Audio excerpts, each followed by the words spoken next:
एकदा असंच झालं. मुंबई मधला एक कुत्रा ग्रामीण भागामध्ये गेला आणि हे ग्रामीण भागातले सगळे कुत्रे त्याला हकलवून देण्याचा प्रयत्न करू लागले. हा कुत्रा म्हणाला, अरे मी सुद्धा तुमच्यासारखाच आहे, मी सुद्धा कुत्रा आहे, माझ्याशी तुम्ही मैत्री करा.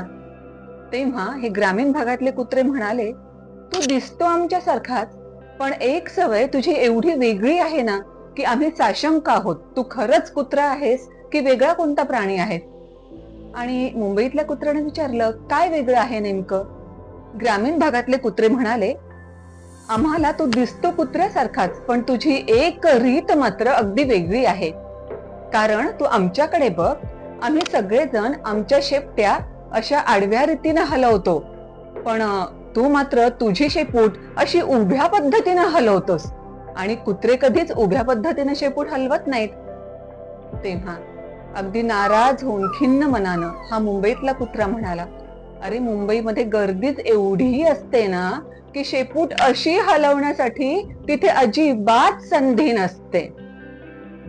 प्रत्येक वेळी काही तत्वज्ञानाचं सांगायला हवं का?